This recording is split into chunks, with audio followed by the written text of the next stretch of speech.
All right, Joseph, officially welcome to the Wealth Juice podcast. You and I met through the power of networking in communities, right? And that's how we're in this room today together. I really just want to highlight your story here today. So if people don't know you, which I imagine not many of our guests do, which is the purpose of this, I know you're in San Diego. Tell us a little bit about yourself, what you do, and I know you're a multifamily advisor, which I love the term. So just share a little bit about your story and all that you do. Multifamily advisor is a glorified name for a real estate agent that knows what he's doing. That's, I guess, as simple as I can make it. I help individuals that own real estate, single family and small multifamily assets all over the state of California evaluate their portfolios. What I've noticed is a lot of people don't know how well they're doing or how poorly they're doing. They've owned assets for a long time. And as we know, different stages of life requires different types of need. They have their needs change as life goes on. Early on, they invest in small single family homes and they buy them and they cash flow a little bit, but more so they just pay the bills.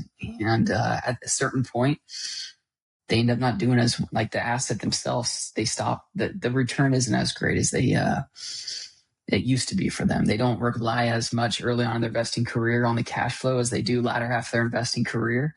So a lot of my clients that come to me, simply put, they say, "Hey, Joe, it's been a while. I don't know how well I'm doing and I want to figure out how to do better. I'm looking for cash flow. I would love to learn how I do better, how I can do better with what I have. I don't have, a bunch of liquid to put in here, but I have I'm cash poor, but I'm real estate rich." Is a common term that I hear all the time. They're like, "I have all this equity, but I don't know how to get it." And I basically help people exchange, more often than not, individuals that own single family homes.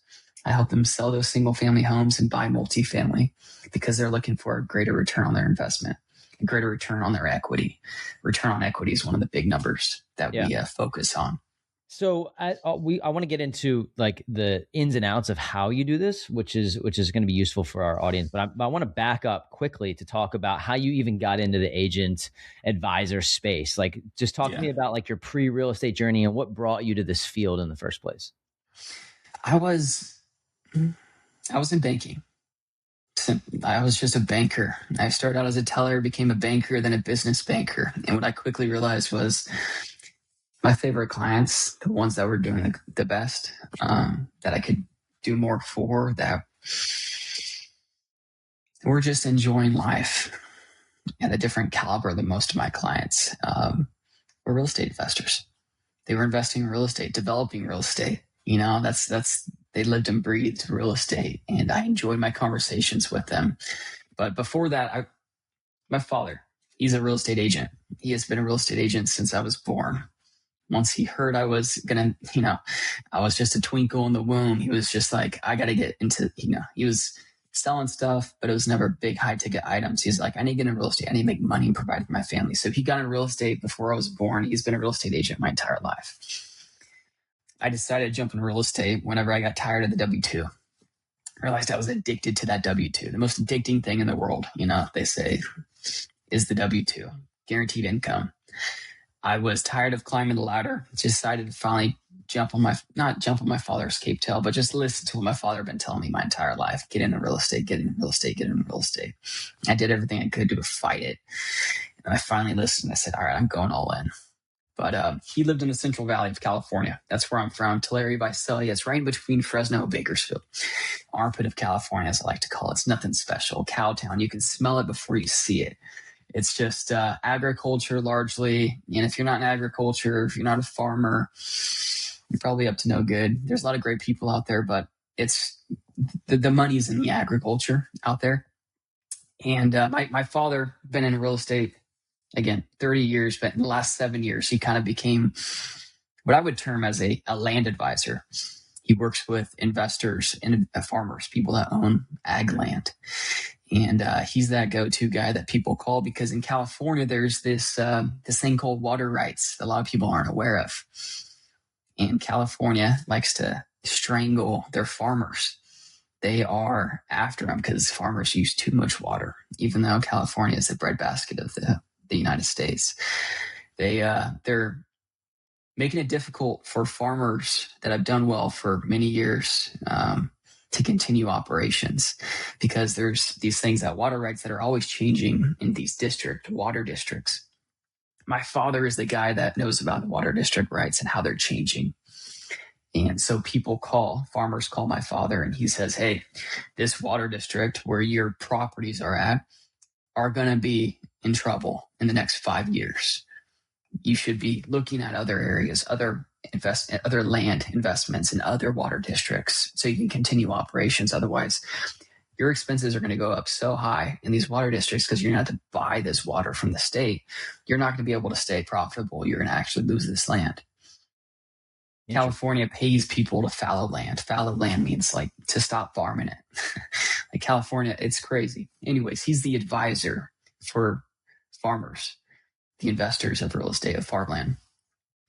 And so he helps people understand what they have and how to protect their assets. And I jumped into real estate as a residential agent like everyone else, and quickly realized that 1 out of every 3 people have their license, and there ain't. It's hard to differentiate. And what I quickly realized as I jumped into real estate as an agent was my clients that I felt like I could bring the most value to was the investors, the ones that owned real estate as investors, they're not buying their first home, not the first time home buyers, second time home buyers. These are individuals that own assets that are creating income for their families. And I basically educated myself with my education, going to Cuesta Community College and to CSU Channel Islands, business major. I'm all about the Excel sheets, data driven. I understand these kind of things. So I learned how, with a bunch of other mentors, how to invest in real estate and do so with confidence. And I specialize in multifamily now. So I help individuals that own small multifamily or single family homes that want to get into multifamily. I help them strategize how to invest in real estate. What's a good investment? What's a bad investment? And how to move their money through these beautiful things called 1031 exchanges that most people don't know about or have heard about, but are afraid of because there's these, tight time frames. And I've helped individuals that have been scared to sell their assets in the past because of these tight time frames move with confidence and invest in multifamily that they're they're unfamiliar with confidence, and set their families up for a greater cash flow. Love it. Greater investments. As you got into this space, like the agent side, realizing that you vibed better, or you feel like you could bring the most value to the multifamily investor, the people who are looking at it as an investment versus like a home that they wanted to reside in. I'm curious about how you started your portfolio. Like, what were the first couple moves that you made when you were starting to build your own, so that made you comfortable? Like, okay, I've seen what I was able to do, and now I can go give this knowledge to the people that I'm able to serve. Like, what does your portfolio look like? For myself, I only own 7 unit. I own 1 7-unit up in Paso Robles, California, which is kind of Central Coast. And I made that investment with some clients of mine, actually. Very cool. A lot of my experience, my knowledge that I have it's vicarious. It's through, I've spoken to 2,000 real estate investors. I have 2 to 3 clients, new investors that I speak with every single day. Teed up conversations. How are you doing? What are you doing? How did you get to where you are? And what are you seeing that's working today? How is your investing strategy changing today? My knowledge comes from those that I'm surrounded by. I see where money's flowing and where money's no longer flowing. I know what areas people are investing their money and why they're investing in those areas. In other areas where people have lost quite a bit of money and the reason why they're no longer going that way. So to answer your question, my experience, I have 1 asset up in Paso Robles. It's a 7-unit multifamily asset, which we're actually currently operating as a short-term rental. Incredible investment. I'm loving it.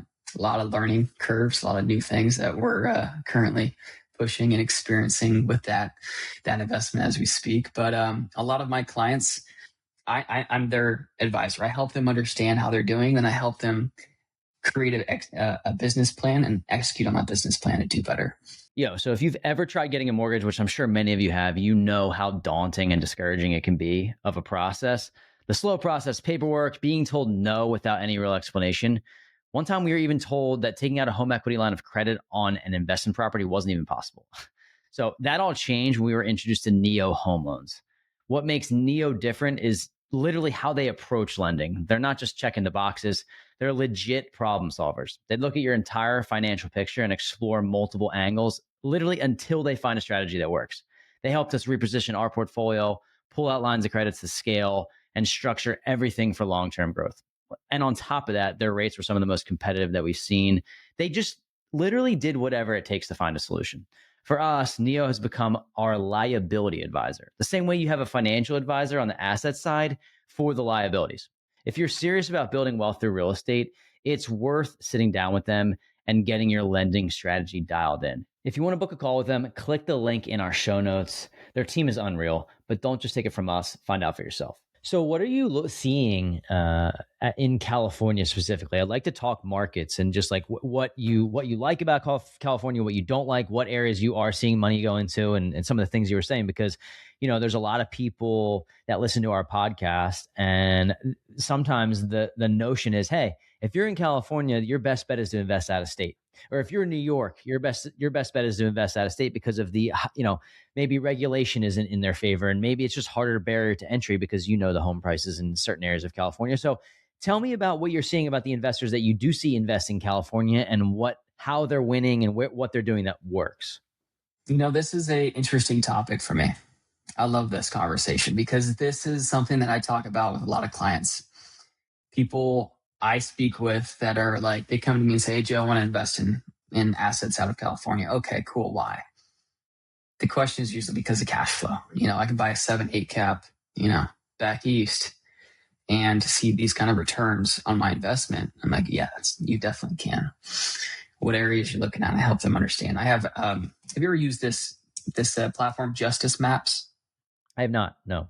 We have different platforms. It's a free app. You can go online, look up Justice Maps, and you can see, like, if you're looking at investing in a specific market and you're not familiar with that market, it'll tell you median household income and like neighborhoods, like road by road. I can help people analyze assets outside of state that I'm not familiar with. But whenever I speak with somebody that's telling me like, hey, I want to go invest outside of California, I'm like, okay, well, have you invested out of California before? No, I have not. Okay, why are you looking at it now? It's usually cash flow driven. Okay, understood. Let me see your portfolio currently. Oh, you're doing great. You own 3, 4, 5 assets that you have $2-3 million worth of equity built up in. You've done pretty well here. Wouldn't you say? Yeah, I've done pretty well. Why do you think you've done very well? Well, because it's California. Appreciation. Yeah, appreciation is incredible here in California. That's why people invest here. Barrier to entry is difficult. Problem is, individuals that invest out of state, that move their assets from California and go into other assets out of state, they have a difficult time coming back. The barrier to entry is different. It's a lot more difficult. If you're just starting out, you just want to buy something, you can do so out of California a lot easier. But if you have equity that's built up, and you've built it up here in California. I think it was Thatch that said this recently that I heard, and it resonated with me. His opinion is appreciation outruns cash flow like a Ferrari does a Fiat. Yes, you can get a greater level of cash flow out of state, but the appreciation, that's where real wealth is built. So how in that scenario do you advise people that maybe feel like, hey, I don't want to buy something that is going to be too negative of cash flow? And this is an interesting conversation because I think depending on the scenario or the situation that you're at or where you're at in your investing journey, it may very well make sense to buy something that is a negative cash flow if it's going to appreciate. And it's hard to bet on appreciation. So how do you put your clients in the best position to know what areas does make sense, or where they are in their portfolio where it would make sense to have something that maybe breaks even, but look, this area is going to do X over the next 10 years?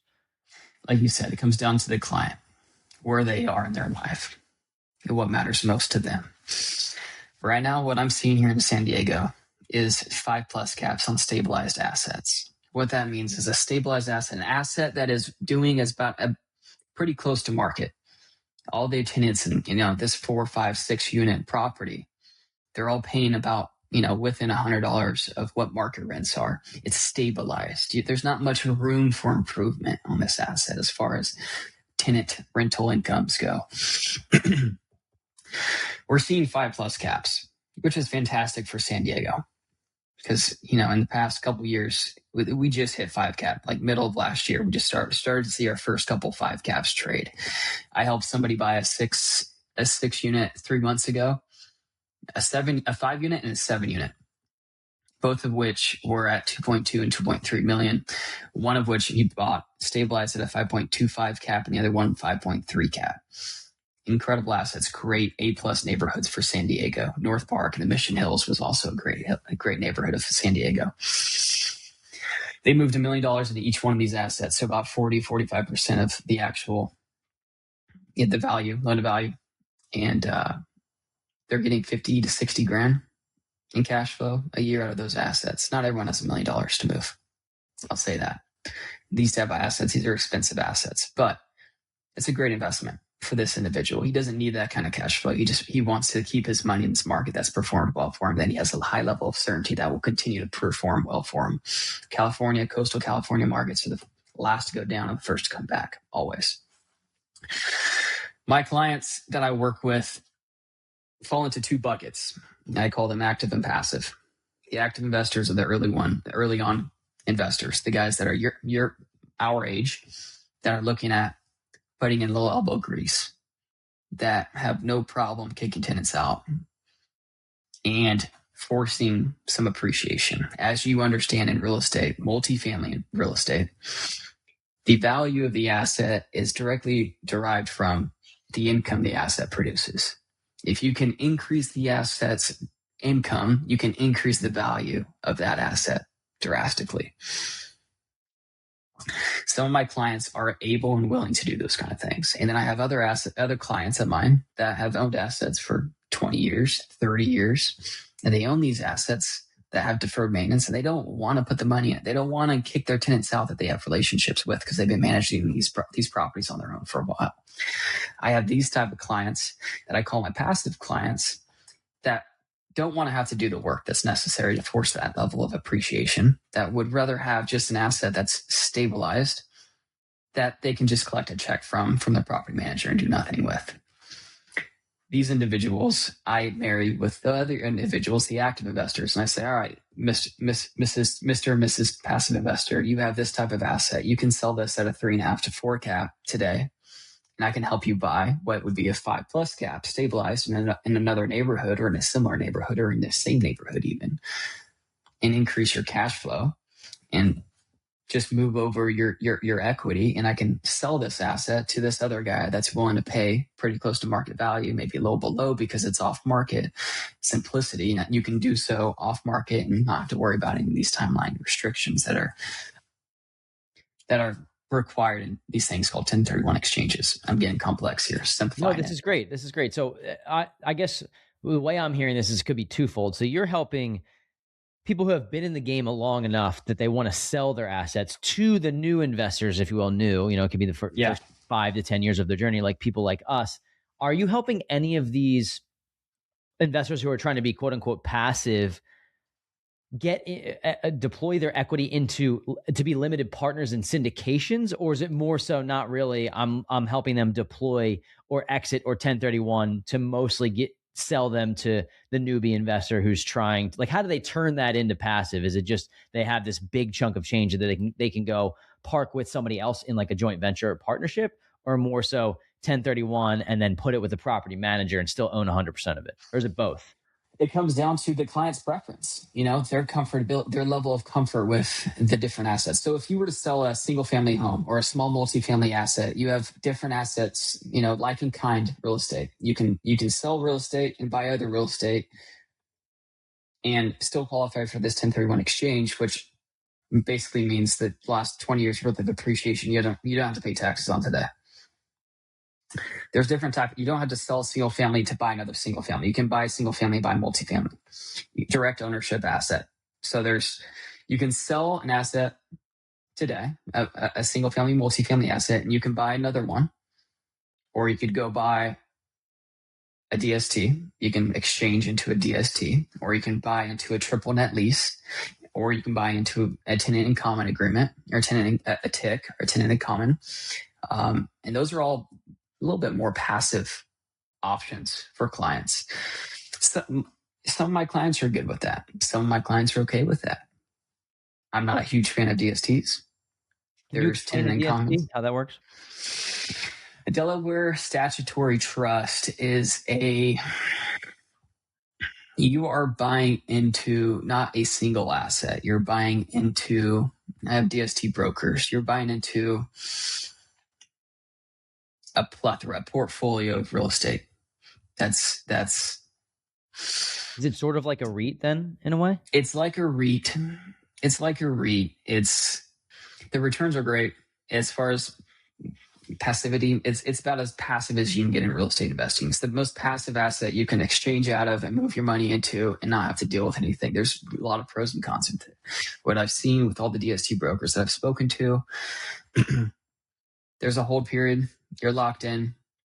They're great for individuals that are allowed to have their life, and they don't want to have to be, they don't want to put their heirs into a position in which they have to sell something and fight for the equity of whatever's left. A DST, a lot of pros of DSTs are like the simplicity. After you pass, your heirs can sell off, get their assets, get their equity out of that DST with a lower level of friction and uncertainty. But DSTs have high, like it's because it's so passive, it costs the most. Like their fees are extremely high. Then there's other passive investments like tenant in common agreements, which also have lockup periods, but you're basically just collecting a check once a month, once a quarter, biannually. Depends on the tenant in common that you're investing in, where it's basically you're an LP and you're investing into a GP's investment. They give you an investment book and say, hey, this is what we're investing in. Here's our investment thesis. Give us your money. These are the type of returns you're going to get. The fees are pretty minimal. You don't have to get your own debt. You got their debt, big money debt. Their debt's usually easier. You just move your money in there and you get a paycheck once a quarter, but you're locked in for 5 to 7 years. Yep, that's exactly how we work with our LPs. Very, very similar to that. They're very passive. They're putting up capital. We're locked in for 5 to 7 years. We're giving them quarterly returns. So that makes perfect sense. I want to talk to maybe about a 1031 exchange success story or something that you've seen, if you want to give an example, because I'll just talk about one of mine that I'm working on currently. I actually have a client who's 1031ing from a short-term rental. He's taking about $120,000. He bought a short-term rental. Active. Yeah, very active, and he has a management company, but still the point is that he bought it for let's say 180. He put about 50, 60 into it. So he's all in for 240. He's able to sell it for 320.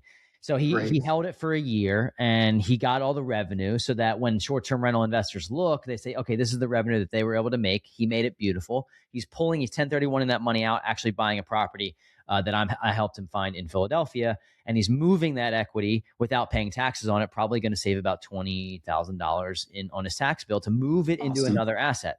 So I'm curious on what you've seen work in California, because I know it's a lot different, some similarities, but a lot different than Philadelphia. Maybe share an example of some of the equity gained and how you were able to help a client move and 1031 into a different asset. I got so many. I'm doing one right now. The most relevant. It's a single family home in Leucadia, Encinitas, California, 4 or 5 blocks from the ocean. It's a lot with a shack. He's leased out this shack. He's owned it for 40 years, 50 years. He bought it for $25,000. Hey, let me pause the episode real quick. Let me know if this sounds like you. You're making 6 figures, you're climbing the corporate ladder, investing in your 401k and your Roth IRA, and maybe even a brokerage account. But deep down, you're asking yourself, is this really it? Am I just going to do this thing for the next 30 years and hope to retire in my 60s? That was exactly us just a few years back. We were curious and excited about real estate, but overwhelmed and without a roadmap.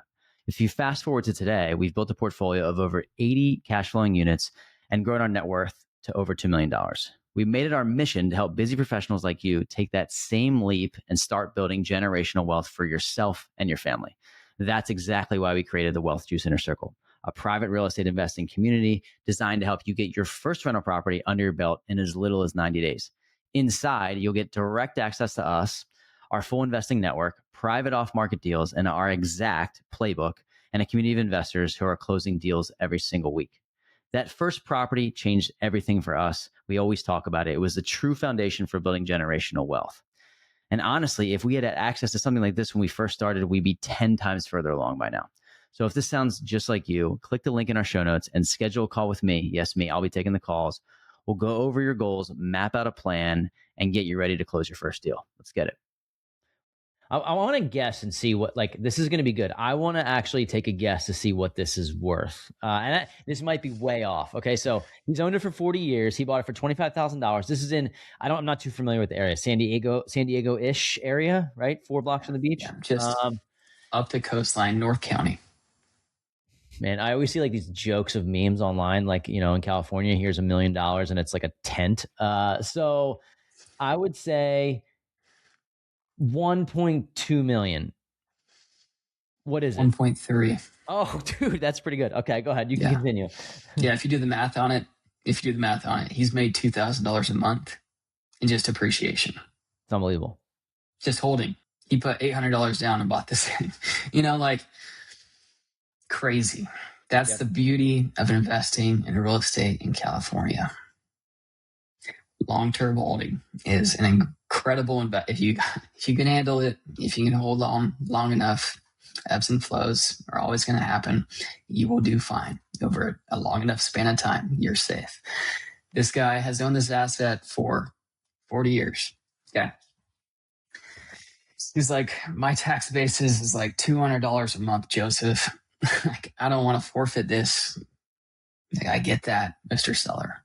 I said, but you have $1.3 million in equity here. If we sell this asset, I can help you buy $1.3 million worth of real estate up to 2.6. And you can see at least 50K in cash flow coming out of this property and still acquire the appreciation that you've seen in the last 4 years, and restart your depreciation schedule and get something that has no deferred maintenance or very little deferred maintenance and be better off. You can keep it next to the ocean. Anyways.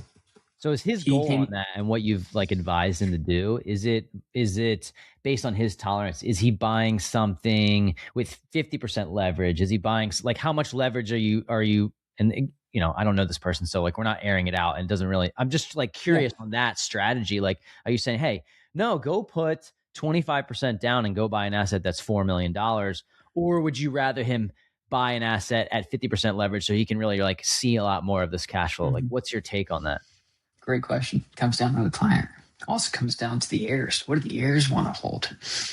Mr. That was a huge part of the conversation with him was, hey, what do you think your kids are going to want to do with this? Are they going to hold on to this? No. What are they going to do if something happens to you? God forbid, Rick. What happens? He's like, they're probably going to sell it. Okay. Would you feel better if you did this and handled it for them? And you put it in something that you felt like was a sound investment that perhaps that they could hold on. They could see themselves holding on to or possibly moving into. He's like, yeah. Okay. Do you think it would benefit everyone? And would they be against you getting a greater level, like getting cash flow back from this property? For context, so this guy, I cold called him on this lot. He's like, I'm never selling it. I'm like, okay, cool. Why are you never selling it? I've owned it for 40 years. My tax basis is nothing. Okay, cool. Are you making any money on this? He's like, yeah, making something. What does that something look like? $1,500 a month, he said. I said, okay, $1,500 a month. I hadn't seen the property. I said, is he living there? He's like, no, he's just storing things there. I'm like, okay. How's the condition of the house? He's like, it's not even livable. Okay. So it's just a lot with, utilities. He's like, yeah, basically. He's like, but his hands off, Well, I stayed in touch with this guy for 6 months. Long story short, the individual that was renting out for basically storage stopped paying him, became an issue. He ended up having to go through the eviction process. He's like, yeah, I'm going through the eviction process right now. Like, maybe here pretty soon we'll talk about what I can do with this. Basically, he was making $1,500 a month in cash flow for the last 20 years. So one person who was living there stopped living there. He became a hoarder, just started using it for location to hoard his things, store his things. Well, I finally got him out. The seller finally got that guy out of there. It was ugly. You got to pay like $25,000 to get one of these tenants out. I mean, it's crazy. Even if it's not habitable, even if he's not living there, he doesn't even have a lease. in place. Like he's been there for so long, like that actually I thought would make it easier. It makes it more difficult. If you don't have the lease in place, like just squatters' rights, basically. Just squatters' rights. Like who's to say this guy has to pay rent? It's crazy. Anyways, paid $25K, got him out of there. And he's like, all right, what do I do with this, Joe? What could I do with this? My next question was like, what would you want to do with it? What would you want to hold? Because just like that other example I just gave you, somebody moved $1 million into a $2.2 million asset, and he's making 55 grand a year net of, even reserves, vacancy reserves and maintenance reserves. He's still netting 55K. You can make 55K on 5 to 7 units here in this area. Premium markets, stabilized, 5+ cap. Do you want that? For him, he didn't want it. He wanted simplicity. He wanted less is more. He doesn't want debt. He just wanted something that was close to home that he could rent out to 1 to 2 people. And maybe his kids decide to move into at some point in the future. It could be a good home for him. I said, okay, well, let's look for that. Well, what I ended up doing was we can't write an offer. He found 1 or 2 properties. He's like, I want to buy this one. I said, all right, let's write up an offer. Well, we can't compete. You're putting the cart before the horse, which I explained to him. We can't compete because you're fighting against $1.8 million homes. There's other people out there that have $1.8 million cash put down on these properties that will close in 15 days. You can't compete with a contingency, even though you're cash as well. You got to sell something. They're not going to rely, they're not going to give you the time you need and take the risk of you having to sell that to buy their home. You can't compete. So I found a buyer off market because, again, I have individuals that are active that look for these type of assets. I brought him an offer, negotiated it for him. He ended up getting 1.3 for it.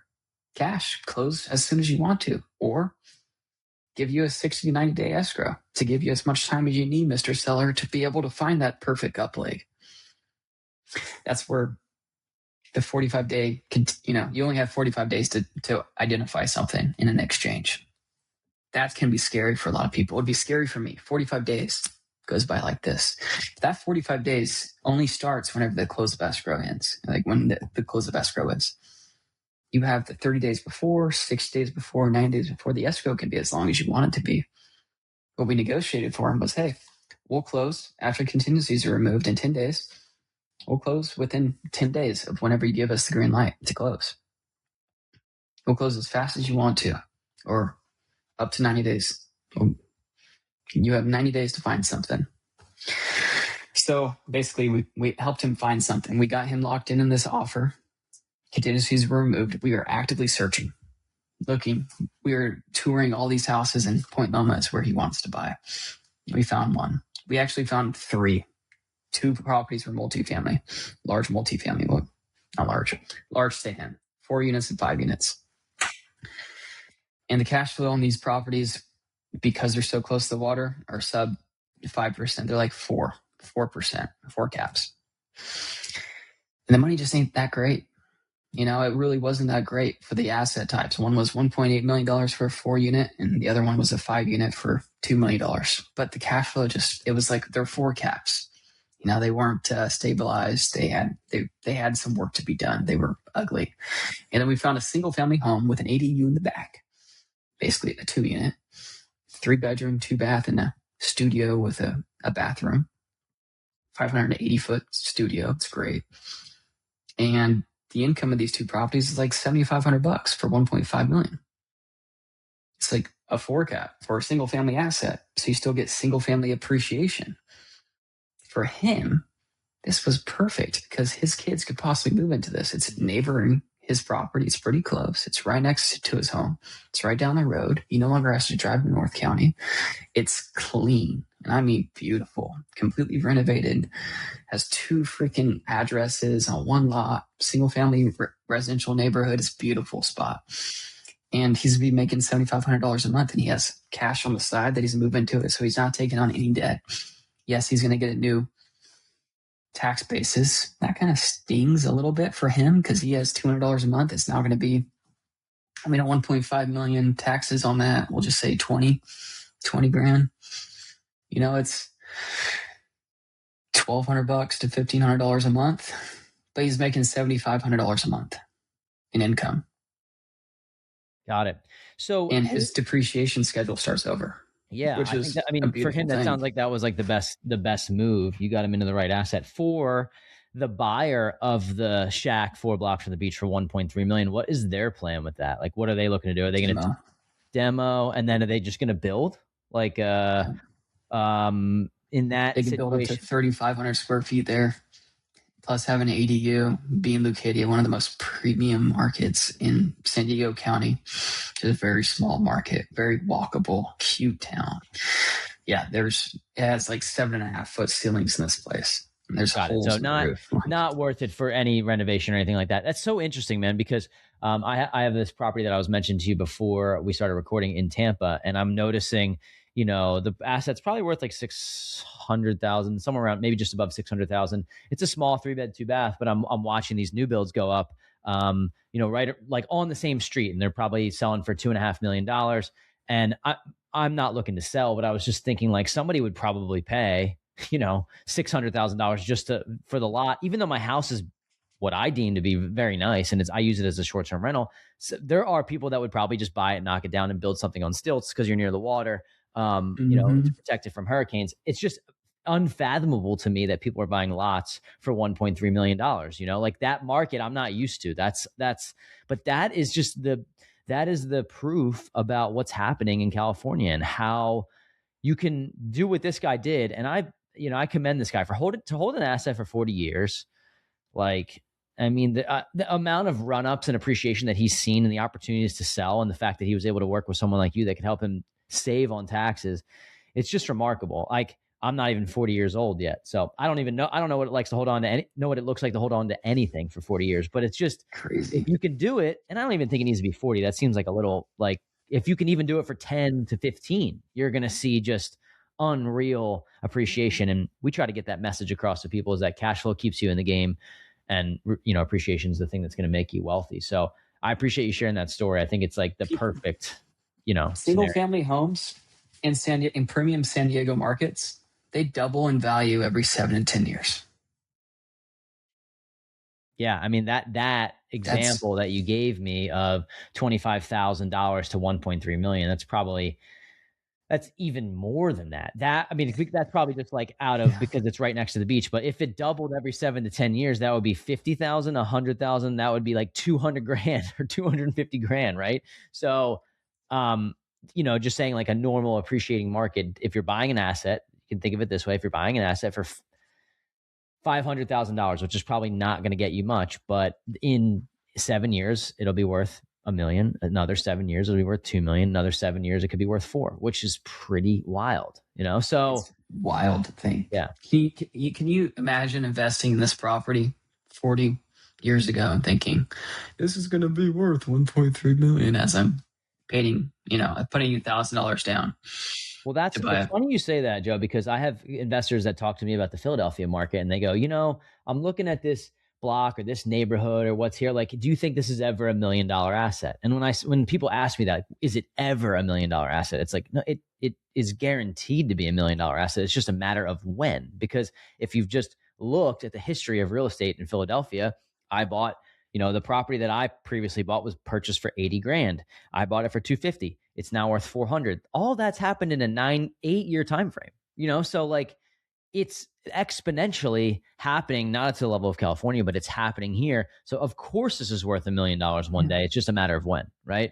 Yeah. That's the hardest part, is the hold. That's the biggest thing that people, I think, miss out on. Because to me, I have sold a property that I bought 5 years ago because I 4X my money, and I'm thinking about I'm young, I'm thinking about the velocity of money, right? But it's hard to know when to really hold for the long term, and then when to like trade up your equity. I think that's probably a challenge a lot of investors have. It is. I feel like, kind of going back, to the point that you did, the question you asked originally, which was, how do you tell people where to move their money? I just help remind them, like, yeah, you can, sometimes the grass looks greener on the other side, but let's not forget how you made your money in the first place. You invested in California. You have $2-3 million worth of equity. Did you make $2-3 million worth of cash flow? No. Would you have if you moved that elsewhere? No. You made $2 to $3 million worth of equity holding in your real estate in California, and you got some cash flow. Not much cash flow, but some. That's the money is in the appreciation for my investors, and I remind them of that. And some still, I've helped people sell hands-on investments here, like industrial condos. Helped a guy that basically lived at this site for 20 years. He inherited it from his family, his father, and he had a hard time letting it go because it came from his father. His father built it, but he lived and breathed this property, this asset. It owned him. He thought he owned it. It owned him. It was worth 2.7. We sold it for 2.7 million. And all of a sudden, he didn't want to own real estate. He was looking at DSTs. Whenever I educate him on what you could own a DST. We really liked that. But another hands-off investment vehicle is triple net lease. I put him in a triple net lease over in Alabama. And on $2.7 million, he's making 7 cap on his money. Whereas before, whenever I ran the numbers, his return on equity was like 1.5%. I tripled his income and completely freed him from what previously owned him. So that strategy for him was like, at this stage, he wanted to actually realize the cash flow that he would be able to get on a, $2.7 million of equity, where he wasn't realizing that before. It makes complete sense. As we wind down the show, I want to ask you about some more micro things. I guess it could be macro California, but micro like nationwide. Like, I'm curious what you're seeing in California now. There's national news will tell you that everyone's moving out of California. I find that hard to like picture. I know that it's in certain areas of California, people are moving to and from, right? It's in terms of migration, but like, for example, in the last 5 to 10 years, more like 5 years, 6 years from COVID, people have moved from New York to Florida. People move from California to Texas, or California, maybe Arizona. What are you seeing? Is that true based on what you're noticing, boots on the ground in the San Diego area, or do you see a lot of people moving to San Diego? It's just different levels of money coming that way. I'm curious about that. It comes down to supply and demand. California is short on supply. San Diego has these lucrative ADU laws right now because we have such a shortage on rentals. The rental market in San Diego is strong, extremely strong. People are paying over $2,000 a month for a studio. I mean, that's not Manhattan. That ain't as bad as other areas. But we have a huge shortage on housing. And San Diego there's this thing called a bonus ADU program. People are buying 7,000 square foot lots with a single family home on it. 800 square foot home on a 7,000 square foot lot. Slammed in the front. The home slammed on the front, or maybe it's slammed in the back. They'll put 7 to 9 ADUs in that backyard. Wow. That single family home, zoned single family residential 1-7. They put 9 ADUs in the backyard and turn it into basically a multifamily asset. And every single one of those ADUs, they're all 1 bedroom, 1 bath, generates about $2,000 a month in income. They build strategy in San Diego, or like where you're talking about, is really not to go as much and try to find, depending on who you are, but it would be not as much to try to find all these new assets. It's like, look at your lot, or a lot that you already own, and say, okay, can I build here? I've heard about the ADUs. They don't exist in Philadelphia, but or not too many of them. But to be able to turn, maybe this is a loaded question. I know it's probably depends on what would it cost to build a few ADUs on that type of lot. Like, do you have a frame of, hey, it costs X amount to build a X amount ADU? That way, you know what your debt is when you're renting these out for $2,000 a month. Yeah, I'll do some quick back on napkin math right now. It costs anybody to build an ADU. It depends on how many ADUs you're building. Economies of scale. The more you build, the cheaper it gets. I'm seeing people build ADUs like this, 1 bedroom, 1 bath, ADUs, duplex style. So 1 below, 1 above. They're building these for $300 a square foot. All of these are about 400 square foot units. And they're building that. That's 120,000. So $300 a square foot for a 400 square foot ADU. That's 120,000 to build one ADU. They're building 9 of those in the backyard. $1,080,000. $1,080,000, and you're renting $1,080,000 to build 9 ADUs. They buy the lot for $750,000. Here's a client of mine. This is real life. He bought this lot for $750,000. He built 9 ADUs in the backyard for $1,080,000. He's all in for 1.7. Let's just call it $2 million. If every single one of those units, including the 800 square foot house in the front, does $2,000 a month, okay? $2,000 a month times 10 units, that's $20,000 of income. Let's just assume a 30% expense. These are all electric.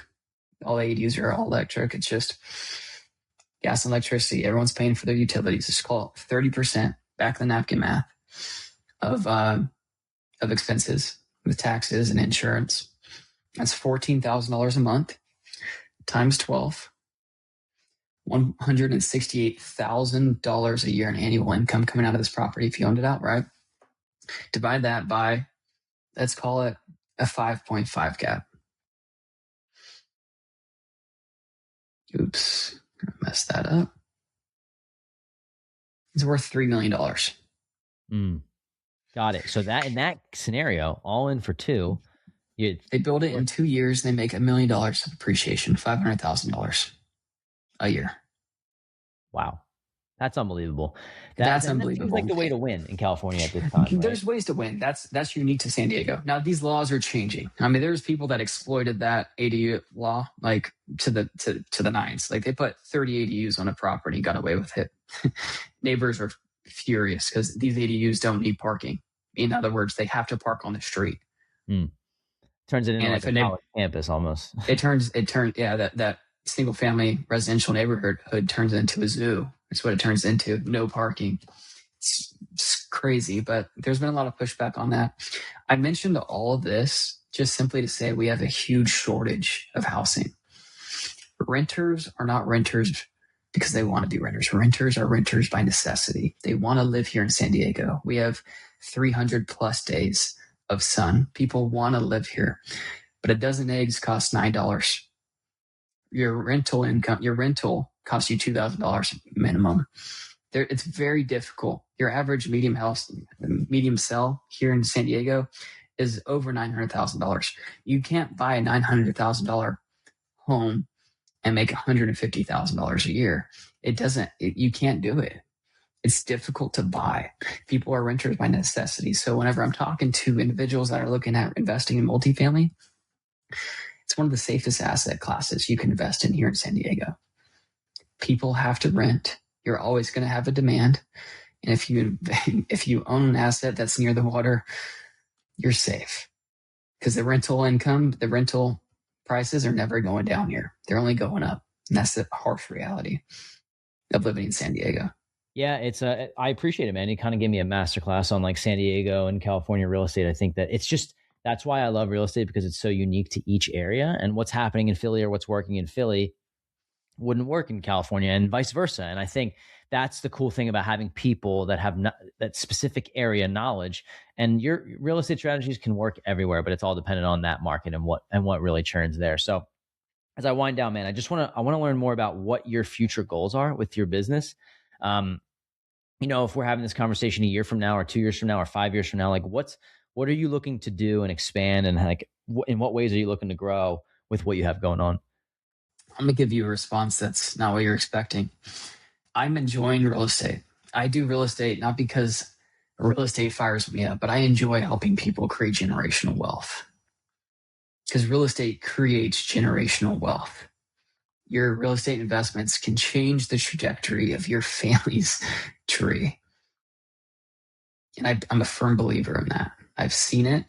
My grandfather developed. He changed the trajectory of our lives. And I want to help other people do that. And that's why I do what I do. But what I see myself doing is continuing this for a while. I enjoy helping people make better decisions for their families and for their heirs. But I think I know this year I'm launching a podcast myself. Because what I've realized is in this world, networking, right? Community is everything. I have come across so many incredible individuals, incredible investors, incredible entrepreneurs that have incredible stories. Did you go to the Tulum retreat? I did not. No, You that did was in not? October, right? I didn't go, but I'm planning on coming to one of the future ones. Yeah. I met Mikey Taylor. Incredible dude. Yeah. He's got an incredible story. His life changed when he gave his life to Christ. I'm going to continue to do real estate because I'm really good at it. And I really enjoy helping people make better decisions. And I'm going to invest in real estate myself, continue to invest in real estate. But I want to continue to explore other people's stories. Like, I'm going to have you on. I want to hear your story. I'm going to create a podcast, and it's going to be about people's testimonies and how Christ, Jesus, entered people's lives. And when they accepted him into his life, how it changed the way that they invest, how they run their businesses, how they showed up in their families, and how they show up in themselves for their health. Because if there's one thing I know, that rebirth is something that changes everything. And I want to give people a platform to share their stories, their testimonies. Love it. And through that, make more relationships, build more relationships, and help them invest in real estate. Very cool, man. This has been a great conversation. I love what you're doing. I love that you're open and honest and just willing to share what you have going on and where you're headed to next. And I think, if there's any testimony of maybe I'm Jewish, so maybe not giving my life to Christ part, but starting a podcast part for sure. Yeah. I can tell you that I'm meeting so many unbelievable people like yourself, and it has been the best investment that I could potentially ever make. So I'm excited for you to do that, because I think it'll open up new avenues. And you never, like, I've met my partners who I invest in real estate with through our podcast. And if I didn't start a podcast, then I would not have been able to scale my portfolio in the way that I did. So that Ryan and I did. So continue to do that. I think it's a great idea. If you ever need any help with it, I'm happy to lean in and see where we can help. But if people want to learn more about you, Joe, like, I know you're growing your Instagram, you're starting to put out a lot of content there. Like, maybe they're in California, listen here, and they're looking to potentially have you as their agent / advisor. Like, what's the best way for people to get in touch with you? I got resources. I got tools. I have things that I can give people for free. Underwriting tools, for multifamily assets specifically. I'll send that to you. Just reach out to me. I'm on Instagram. I was previously with another company I just walked away from, so I'm recreating my own. I'm starting to go all in on my personal brand. So my Instagram is Life of J Silva. My name's Joseph Silva, Life of J Silva. And you'll start to see a little bit more content going through there. Feel free to DM me. And if you need anything, you have any questions, and you have any interest in San Diego, be happy to lead with education, educate you on what's going on over here, what I'm seeing. Sweet, man. Joe, this has been great. I appreciate your time. It's just good to get to know you. And that's why I do these podcasts. I want to sit down for an hour with people and just really understand what makes them tick and, what they have going on in their journey so that we can learn on our end. So I appreciate your time, brother. Thanks for coming on and spending the hour with me. Absolutely, brother. Thanks for having me. Before we wrap this show up, I want to leave you with this. If you're listening to the show, chances are you're doing pretty well in your career. You're making maybe 6 figures. You're putting money into your retirement accounts, maybe stacking some cash in a brokerage account, but you're still waiting for that next level. And here's the truth. Waiting just costs you time. Every month you're on the sidelines is another month you could have had a property paying you and another step closer to financial freedom that you didn't take. Ryan and I know this because we stayed on the sidelines too long. We talk about this sometimes. We had the money, but not the guidance. And once we finally got our first property, everything shifted. It was the catalyst that built our entire portfolio and ultimately gave us freedom. And that's exactly why we built the Wealth Juice Inner Circle, to cut out wasted time, just give you the exact blueprint and surround you with a network of people who are closing deals every single week. So if you're tired of waiting and you're ready to finally get your first deal, click the link in the show notes and schedule a call with me. Let's map out your strategy and get you moving before another year slips by.